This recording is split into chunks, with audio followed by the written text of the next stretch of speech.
Magandang umaga po sa bawat isa sa inyo. Welcome back to our 365 Daily Devotion. So welcome po dito sa ating pang-araw-araw na pagkaing spiritual na ginagawa po every 5 a.m. At ngayon po ay magsisimula po tayo ng panibagong series for this week. At yung tatalakayin po natin ay Growing in Faith and Trust. Ito po ay paglago sa ating pananampalataya at pagtitiwala sa ating Diyos. So I hope ito yung goal natin this week. No? And of course, this year din. No? Pero yung emphasis natin this week, lumago po tayo sa ating pananampalataya at pagtitiwala sa Diyos. Now, yung ating tatalakayin po ngayong umaga ay magmumula po sa Hebrews chapter 11 verse 6. So bago po tayo magpatuloy, gusto ko lang batiin si Ate Edna and Ate Celia, si Dr. Celia na kasama ko kahapon. So hello po sa inyo, salamat po sa inyong pagsubaybay dito sa ating channel. Now, ihanda po natin ang ating mga puso't isipan para tumanggap po ng salita ng Diyos na magmumula po sa Book of Hebrews. Again, best practice po natin. Kung gusto natin talagang magkaroon ng kapakinabangang espiritual, dapat simulan natin yung ating mga devotion sa panalangin. So bago po natin buksan yung ating mga Biblia, bago po tayo mag-join dito sa ating mga devotions, maganda po, pinag-pray na natin, Lord, mangusap po kayo sa amin. Now, sabi po rito, Hebrews chapter 11 verse 6, and without faith, kung wala pong pananampalataya, it is impossible to please God. Because anyone who comes to Him must believe that He exists and that He rewards those who earnestly seek Him. Sa Tagalog po, hindi maaaring kalugdan ng Diyos ang walang pananampalataya sa Kanya. Sino daw po yung hindi kalulugdan ng Diyos at imposibleng kalugdan ng Diyos at magbigay ng kaligayahan sa Diyos? Yung mga taong walang pananampalataya sa Kanya. Yung mga taong walang elibs sa ating Diyos. No? Sapagkat ang sino mang lumalapit sa Diyos ay dapat sumampalatayang may Diyos. So kung lumalapit ka sa Diyos, kailangan mong manampalataya na merong Diyos. Kung lumalapit ka sa Diyos pero hindi ka naman naniniwala na meron talagang tunay na Diyos, at every time na nagpe-pray ka, hindi ka naman talaga buong-buo na nananampalataya na merong Diyos na nakikinig sa iyo, God is not pleased. Hindi natutuwa ang Diyos sa ganon. Hindi siya nalulugod. Sabi dito, sapagkat ang sino mang lumalapit sa Diyos ay dapat sumampalatayang may Diyos at siya ang nagbibigay ng gantimpala sa mga humahanap sa Kanya. Sa mga tuwid, mga kapatid, pag tayo dumudulog sa panalangin, sinasabi nating, Ama ko na nasa langit. Mga kapatid, talagang buong-buo sa puso natin, merong Ama tayo na nasa langit na nakikinig sa atin. Yan po ay pananampalataya. So yung una po nating katuruan, God is pleased by those who have faith in Him. Natutuwa ang Diyos, nalulugod ang Diyos, naluluwalhati ang pangalan ng Diyos sa pamamagitan ng mga taong nananampalataya sa Kanya. Now, the question is, what is faith? Ano nga ba yung faith? Bago natin talagang i-emphasize yan this week, ano nga ba ibig sabihin ng faith? Now, dito po sa Book of Hebrews, chapter 11, dun pa lang po sa pinakaunang verse nito, chapter 11, verse 1, dinefine na, may definition na, may pakahulugan na kung ano ibig sabihin ng pananampalataya. Ano po ang ibig sabihin ng pananampalataya? Ayon sa Biblia. Ito po ang sinasabi. Now, faith is confidence. Yun pala ang definition sa Bible, no? Pag sinabing faith, pananampalataya, ito pala ay confidence, katiyakan, sure na sure ka. In what we hope for, and assurance about what we do not see. Yung sure na sure tayo kahit hindi natin nakikita. Pag lumapit ka sa Lord, alam ko nandyan ka, sure na sure ako doon kahit di kita nakikita. Sa ibang salin po, no, sa Magandang Balita Biblia sa Tagalog, ang pananampalataya ay katiyakan. Nananampalataya ka, naniniwala ka, tiyak na mangyayari ang ating mga inaasahan at paninindigan tungkol sa mga bagay na hindi nakikita. Ibig sabihin po, meron tayong pag-asa, merong salita yung Diyos sa atin, merong sinabi yung Diyos sa atin sa pamamagitan ng Kanyang salita. Sure na sure tayo doon. Walang pagdududa. At paninindigan, meron tayong assurance, meron tayong kasiguruduhan, tumitindig tayo sa katotohanan na sa mga bagay na hindi natin nakikita.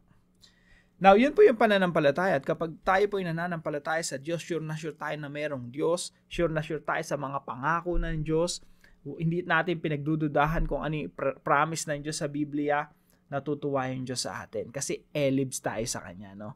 God is pleased by those who have faith in Him. Pangalawang katuruan po, God wants to be seen through the eyes of faith.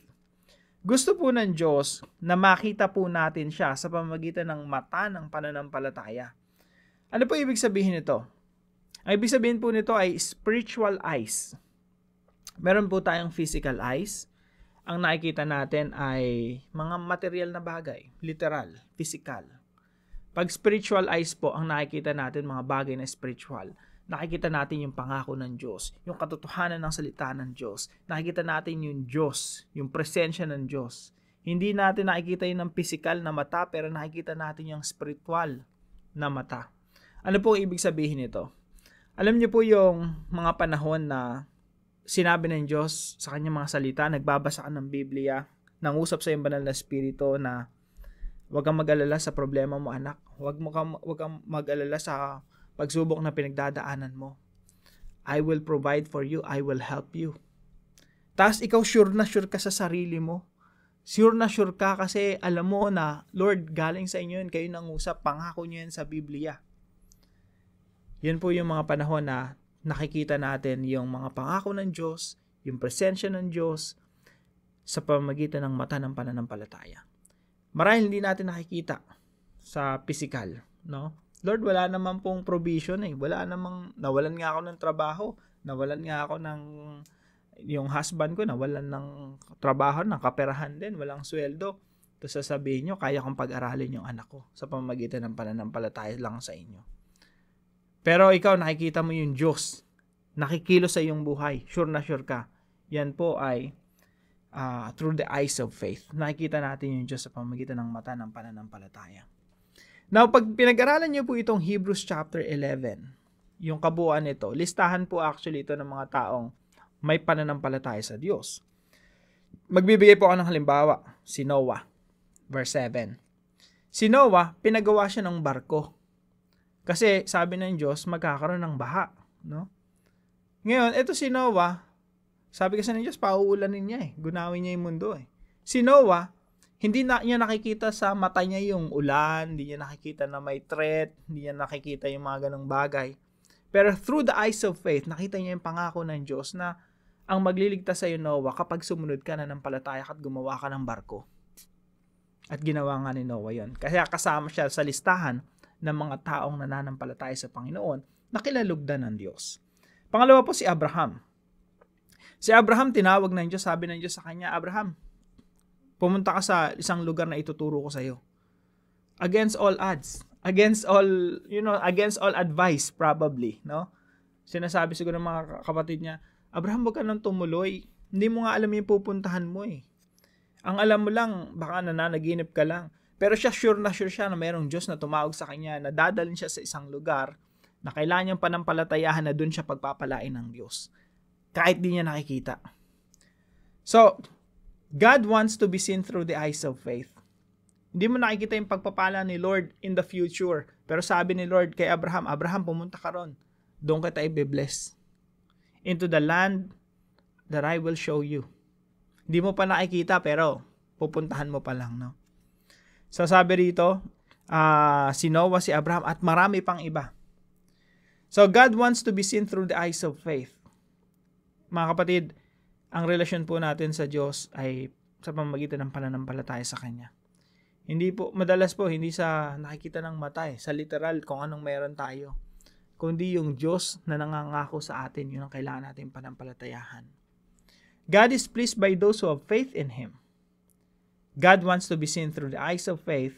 At pangatlo po, God rewards those who seek Him. Sabi po sa ating mga talata, anyone who comes to Him must believe that He exists and that He rewards those who earnestly seek Him. Ang lahat daw ng lumalapit sa Diyos ay dapat sumampalatayang may Diyos at Siya ang nagbibigay ng gantimpala sa mga humahanap sa Kanya. Tingnan po natin dito sa mga naunang verse, no? Sabi dito sa verse 3, by faith we understand. Sa pamamagitan ng pananampalataya naunawaan natin that the universe was formed at God's command. Sa pamamagitan ng pananampalataya naunawaan natin na yung lahat ng bagay dito sa mundo, yung universe, nilikha ng Diyos sa pamagitan lang ng salita niya, inutusan niya at nalikha ang lahat ng bagay. So that what is seen was not made out of what was visible. So, kapag tayo lumalapit tayo dun sa Diyos na creator of all things, nananampalataya na tayo na nag-exist siya, na siya ang lumikha ng lahat ng bagay at siya'y naririyan, nakikinig sa iyo, nakikinig sa akin. Sabi dito sa mga talatang ito, meron kang gantimpala sa Diyos. There's a reward. Sa Tagalog po, nagbibigay ng gantimpala sa mga humanap sa Kanya. Kapag hinahanap mo yung creator of all things, nananampalataya kang may Diyos, merong gantimpala na nakalaan, ibibigay sa iyo ang Diyos. So God rewards those who seek Him. Mga kapatid, every time we seek the Lord, kapag taimtim talaga sa puso natin, nananampalataya tayo, Lord, I know, nandiyan ka. Pag tumatawag ako, I know, Lord God, nakikinig kayo sa akin. God will reward you. Pagpapalain ka ng Diyos, sasagutin ng Diyos ang iyong mga panalangin. Of course, according to His will. Now, ilang mga application, napakadami po. Basahin niyo po yung Hebrews chapter 11, mapapagpala po kayo nito. Now, application po number 1. Strive to please God by putting our faith in Him. Ang purpose po ng buhay natin ay pasahin ng Diyos, to glorify God, to honor God. At ang Diyos po ay kakalugdan tayo kung tayo po ay nagtitiwala sa Kanya. Talagang nananampalataya tayo sa Kanya. Kaya po yung tema natin this week is growing in faith and trust. Anong purpose nito? Upang malugod ang Diyos sa atin. Bakit? Ano po sinasabi ng talata natin? It is impossible to please God without faith. So, strive to please God by putting our faith in Him. Number 2 po, see God every day through the eyes of faith. Makita natin yung Diyos na kumikilos sa ating mga buhay through the eyes of faith. Yung simple lang na humihinga ka. Lord, I know, kayo nagpapatibok ng puso ko. Kayo yung nagbibigay sa akin ng hangin na hinihinga ko ngayon. That's God's work in your life and you have to see that God is behind that. See God every day through the eyes of faith. Hindi kailangang laging may miracle. Actually, yung mga naghahanap ng miracle, yung pag hinipo, na nahuhulog, na napupunta doon sa floor, umiiyak, humihiyaw, kinikilabutan yung mga... Actually, pang immature lang yun eh, yung ganong klase na parang, kailangan mo ma-experience si Lord na mayroong kidlat at kulog at dumadagundong na, kind of experience. Hindi po ganon eh. Yung parang pag ganon lagi ang hinahanap mo, para bang, hindi ganon yung maturity. Ang maturity, nakikita mo si Lord every day through the eyes of faith. Hindi po kailangan laging may kulog at kidlat at kilabot tayong nararamdaman. See God every day through the eyes of faith. Yung humihinga ka lang, alam mo si Lord ang nagbibigay sa iyo ng buhay. Pangatlo po, seek God and receive His reward. Ang reward po, ang gantimpala, ang kasagutan sa ating mga panalangin, nasa Diyos lang. Siya po ang hanapin natin. Simulan natin ngayong araw na to. Lord, I will seek you. Kayo ang pinaka-importante sa lahat ng bagay. More than anyone else, more than anything else.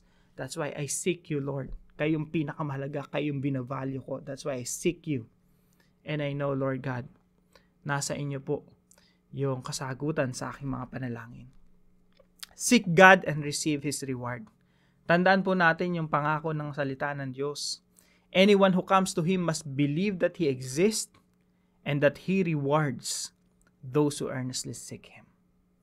Para naman po sa ating discussion, why does the Bible say that it is impossible to please God without faith?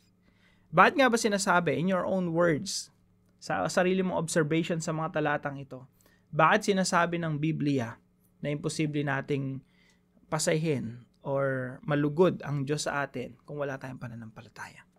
So pag-usapan po natin yan sa ating mga discussion groups at para naman po sa panalangin. Lord, you said in your word that you are pleased by those people who have faith in you. And you said that you reward those who earnestly seek you. I pray that you will increase my faith. Let me be a person who truly and fully believe in you. Let me see you through the eyes of faith. Yung mga nabasa ko sa Bible, Lord God, alam ko, ikaw pa rin yung Diyos na kausap ko ngayon na nababasa ko sa Bible. Yung makapangyarihan Diyos na lumikha ng lahat ng bagay. Let me see you through the eyes of faith. Let me encounter you, Lord, by the power of the Holy Spirit. Fill me with your presence, that I may please you in all things. In all things I do and say. I pray this in Jesus' name. Amen and amen. Salamat po sa kakatuwang natin sa devotion natin na ito. Itago na lang po natin sa pangalang Mandy. Maraming salamat po sa inyo. At kung kayo po ay may natutunan sa devotion na ito, ipaalam nyo lang po sa comment section right below this video. And please share this devotion to your family and friends. Pagpalain po kayo ng ating Panginoon. See you po tomorrow 5 a.m. dito sa ating daily devotion.